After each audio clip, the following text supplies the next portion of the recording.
Fear nothing. Attack everything. Guys, we're going to talk about 2 runs by New England versus Miami. Stevenson also had a 33-yard run. Finished the day with 12 carries for 89 yards and a TD. Miami won the game 15-10. So let's talk about this run right here. Okay. On this run, it's pretty simple. Okay. All these guys got gaps. They got to own these gaps. Okay. He's a 9 technique outside this tight end right here. He's going to set the edge right here. Right here, he's a 3 technique. A 3 technique. The back's at the home position, quarterback's under. Okay. We always tell these guys to be tighter when the running back's at home. So his alignment is good right here. But what he do on the snap is what hurt him. Okay. Right here, he can be a tight shade right here. Be tight with this running back at the home position. Be tight right here. Be tight everywhere. Okay. Here is good alignment right here. He's tight right here. Okay. So tell these are 3 techniques and this 5 technique. What they should do is attack through the shoulder of this guy. Attack through the shoulder of this guy. Because when you come down here and read this guy and you put your 2 hands on this guy, it's easier for this guy to come slam you and knock you across to the A gap and open up and get up to the second level and open up a hole right here. So what they doing right here, he's going to block out here. Okay. He's going to get too heavy and put 2 hands on this guy, so they're attacking his shoulder and putting himself in the gap and being in a better position right here. He put 2 hands on this guy. This tackle's going to come slam him inside to his A gap. He's going to slam him and then get up to the second level and get another block. And that's how this run got out. Okay, their alignments are good. You know, he's got the edge here. Okay, he's a D gap player here. Here's our C gap player here. Okay, we got a linebacker as part of this B gap. We got an A gap player here. We got a B gap player here. Okay, and then we got like a D gap player here with somebody coming down from the secondary to get this gap here. So basically, somebody from the secondary got this gap. He's outside, setting the edge. He's got this gap. A linebacker has this gap, okay? A linebacker should have this gap. Everybody else is in their gaps and our fits. We got a good, solid defense right here. Nothing should get out on this defense. But he's got to go attack this shoulder, through his shoulder, and not put 2 hands on this guy because these guys are slamming him, knocking him in here. Now, when you do get slammed in here, let's talk about how to play a negative situation. If you get slammed in here as a D tackle, your only option now is to put your hands in his chest and start pushing him back outside. You can close off the gap with this guy's body, with this guard's body, once you get slammed in here. Let's run it right quick and you'll see exactly what I'm saying. Okay, here it comes. He's going to get slammed right here, the slam block. He's going to hit him, knock him inside right here. And then he's going to get up to the next level and get another block. Okay? Okay, they got a puller coming around right here. Let me talk about that puller for a second because he's going to come around and get a block also, a key block also, this guard. This guard's going to pull around here, and he's going to get a block in the hole. And that's the next block that they got. But this right here, we can play it better right here. We can prevent this from happening. So basically, he put 2 hands on this guy, got too heavy right here. Go attack that shoulder, and you'll be up in the gap right there. You'll be up in the gap, and he can't slam you down inside. So basically, he slams him, bam. He slams him inside right here. Now, get your feet back underneath you and just start pushing this guy back outside. Close this hole off as much as you can for these guys behind you. Because you already know you already given up a block right here when you got slammed. You got one guy that's going to get a block. Because there's only 2 options now. You either snatch yourself back across the face right here, and you can't do that because you slam so far inside, he hit you so hard, you way down inside. The only thing now, you can get your feet back under you and start pushing this guard back outside to close off this gap. Okay? So now they got a block. The puller came around, got his block on 20, and there's a hole right there. Got a nice hole right there. And the only person that can prevent this play is the D tackle. So he's got to attack. See, he's reading this and putting 2 hands on this guy. Attack through the shoulder. That'll solidify this gap even more right here, that he can't slam you out of there like that because you got penetration up through here and you own this gap. And the slam block never happens. It never happens. He can hit you, but he's not going to. And then you're going to have to get up to the second level, but you're still sitting in your gap because you attacked through the shoulder. You didn't read this and put 2 hands on this guy to get slammed down inside.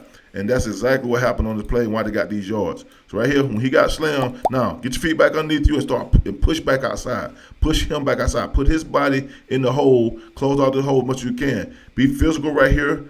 Knock him into this hole and try to close out the hole as much as you can, even though you're setting the edge right here. Get some movement on him. Okay, get some movement on him. Now he's doing a pretty good job setting his edge. This hole should be small if we can get our tackle right here to push back, even though he got knocked inside, to push back, or just to play it the right way, attack that outside shoulder, and he'd be sitting in the hole right here. This play never happens. It's a no yards kind of play, or no gain, and he don't get these yards that he get right here coming up through this hole.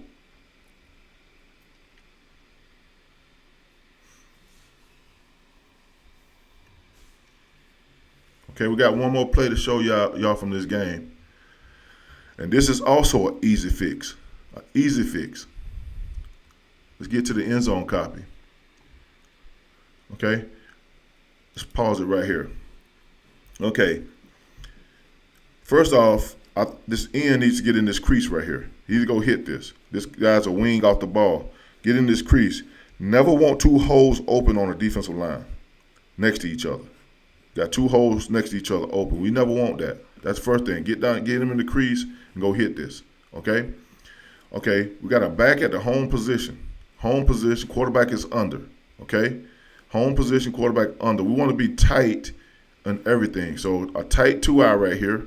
Okay? A tight 3 right here. Okay? This guy here, want him to be, he can be a little bit loose, but not too loose, but he want him tighter, okay? And we want this guy in the crease because we got a guy outside right here that should be outside free. We'll be good to go, okay? But this play happened because of this guy right here. Now, the one thing that I see that he did wrong from the get-go, and I don't know why coaches teach it this way, is that he's in a man-side handstands, what called, he putting the hand to the guy down instead of the hand to the ball down. He want this left hand down and his inside foot back. If you're in a stance with the hand to the man down, whenever this guy come across your face, he gonna be able to cut you off.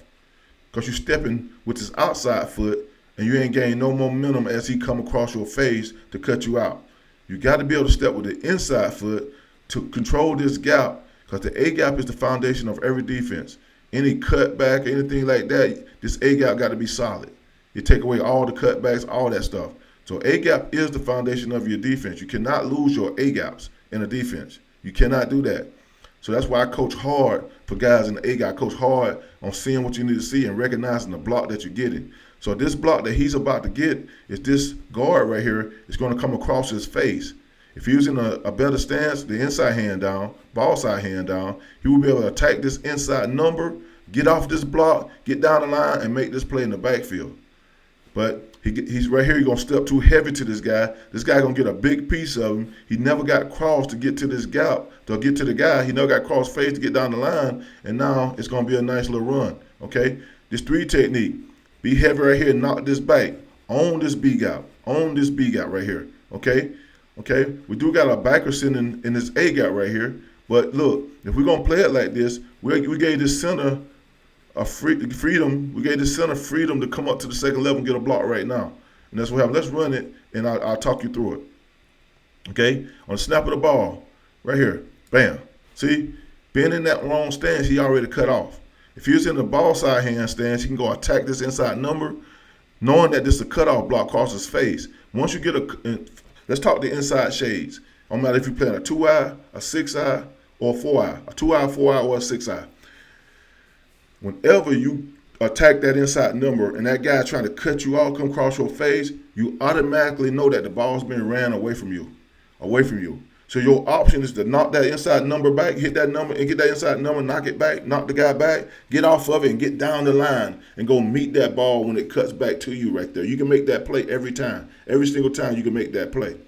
But right here, he's too heavy because he had the wrong stance, the wrong hand down, and now he's cut off and he's going to have to fight, and he never fight across to get over here to make this play. And when this back get up in his hole right here, see, he's fighting. He on the wrong side of the block right now. He's on the wrong side of the block right now. He should be over here. He should be off of this block already. Actually, tight the inside number, get off of it, get down the line right here, and meet this in the hole. Meet this play in the hole. But right here, he couldn't do it. Now he's fighting to get back across the face late. He's fighting to get across the face late, and he just can't get there, okay? And the guy's going to hold you a little bit. You know, these old linemen going to do some little bit of holding, and he never got there. This back saw a little hole right there, and he hit that hole, bounced off of him actually because he couldn't get his hands free to get over and make that tackle, Okay, I always tell guys when you're making tackles, make contact, run your feet, and you will not miss tackles. So he wasn't able to get his body where he needed to or get off that block to make this play, and this back bounced off of it, and now he's off to the outside, and he's gonna get a whole lot of good yards right here. Okay, so this play could have been avoided just by little alignment and technique. Wrong hand down. Man side hand down, that is you are dead when you do that kind of stuff in football. You put the man side hand down, you okay if it's a base block. You okay if he blocks out and this guy here, the center come block you because you're still in your gap. The problem is when you put the man side hand down, anytime these old linemen want to cross your face, they can cross your face and there's nothing you can do about it because you stepping with the outside foot while he's gaining momentum across your face. He's gaining momentum across your face, and there's nothing you can do about it. You always going to be behind the block. Just like this guy, he ended up behind the block right here because he should have been already attacking that inside number, and right now he should be getting off this block right here, going up to the running back to make this play in the backfield right here. Because everybody else is pretty solid in their gaps. Okay? Because they going to have free guys. They're going to have free runners. This guy going to be able to get up to get this guy. This tackle going to be able to get this linebacker here. This center going to be able to get up and get this linebacker here. Okay, he's going to block out. He's got to set the edge, but he's going to block out. There's only one person that can make this play, and it's this 2-eye right here. This 2-eye got to make this play. But he ain't going to make it with the wrong side hand down. He got to get the ball side hand down, attack this inside number, recognize the block cross your face, get off of it, and go make this play in the backfield. And that's what's wrong with this play right here. It can be avoided with better technique, a better stance, and all those little things that matter when it comes to the run game. Okay, and then also let's talk about this backside. Remember I said take this end, put him in this crease. They got two guys outside right here? There's no need for two guys to be outside. This is a wing off the ball. Take this D end, put him in here. Okay, his read is key is this guy right here. Get in this crease, get tight right here because the back's at the home position. Get tight, get a tight fire right here. He blocks down. We hit this crease, we get down the line, and we probably can make this play also. We can be a part of this play also. Right here, he got to just be here. There's no reason to have him two outside right here. And he should kick him down anyway into this crease and play this crease. You don't want two holes opening your defense, and that's what happened on this play between this nose right here, this 2-eye right here, and the end outside. These two guys could have made this play over here if they had better technique, better stances, better alignment, everything. And that's what happened on this play. And that's why they were able to get these yards because he can't get off the block right now. He got head on the wrong side already because he had stepped with his outside foot. He's behind, and now he can't get off of this thing in time to go to play. And when he finally gets off, this guy going to hold you a little bit. That's what they taught to do on offense. They ain't holding if they don't call it. That's why I say, that's why you want to attack it with some separation. Get off of it right now because it's a block across your face, and you'll make this play right here in the backfield. You'll make this play all day long. He almost got there, but the guy held him just a little bit. He couldn't get his arms free because of the stance. He ended up behind the block. That's why he couldn't get his arms free. He had to fight back across and couldn't quite get there. And this guy get out, and he get a whole bunch of yards right here. That's what happened on this play versus Miami.